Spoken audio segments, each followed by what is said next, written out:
রাস্তার পাশে যেভাবে গাড়িগুলো পড়ে আছে, গাড়িগুলো কঙ্কাল পড়ে আছে, মনে হলো যে একটা গাজা বা সিরিয়ার একটা দৃশ্য। যেভাবে ভবনগুলো পুড়িয়ে দেওয়া হলো, পরিকল্পিত হামলা। সাংবাদিকরা যখন যাচ্ছে ভিতরে গাড়ি আগুন লাগিয়ে যেতে তারা আগুনে পুড়ে যায়, এই জন্য ড্রাইভার এবং রিপোর্টার কেন বের হয়েছে এই জন্য তাদেরকে রাস্তায় ফেলে দেওয়ার পিটিয়েছে। গ্রামে গ্রামে পর্যন্ত আপনার হামলা হয়েছে, গ্রামে গ্রামে পর্যন্ত আওয়ামী লীগ নেতা কর্মীদের বাড়িঘর পুড়ে দেওয়া হয়েছে। ক্ষতি অনেক ভয়াবহ ক্ষতি হয়েছে। কেবল দেশি চক্রান্তকারীরা নয়, এর পেছনে ট্রেন্ড বিদেশি চক্রান্তকারীরা যুক্ত ছিল এবং তার সঙ্গে অ্যালাইনমেন্ট করে আপনার যারা বিদেশি, যারা ষড়যন্ত্রকারী বা দেশবিরোধী আছে তারাও সেখানে ছিল। মানুষের জীবনে এখন যেটা অস্বস্তি ছিল, আজকে যখন আপনি অফিস খুলে দিয়েছেন, আমি পথে ছিলাম, আমি মানুষের মধ্যে উদ্বেগ ছিল কিন্তু মানুষের মধ্যে উল্লাস ছিল। তারা অফিস করতে চাচ্ছে, তারা কাজ করতে চাচ্ছে এবং তারা আপনার অর্জনগুলোকে তারা টার্গেট করেছে। মেট্রো রেল, ব্রিজ, আপনার যে অর্জনগুলো, এক্সপ্রেসওয়ে, আপনি দেখেন তার পাশের বিল্ডিংটা ভাঙে নাই, এই বিল্ডিংটা ভেঙেছে। ফলে টার্গেট ছিল একেবারে সুপরিকল্পিত। তারা এই ছাত্রদের আন্দোলনকে পুঁজি করে এটা করেছে। রাষ্ট্রের 3টি স্তম্ভকে অকেজো করে 4র্থ স্তম্ভ গণমাধ্যমকে অকেজো করতে হবে।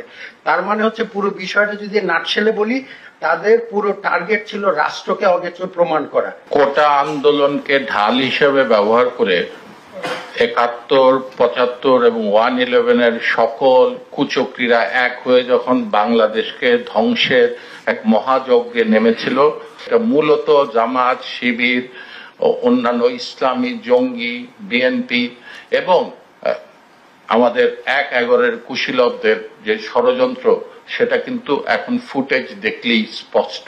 ভবিষ্যতে এই ধরনের ঘটনা আরো ঘটবে।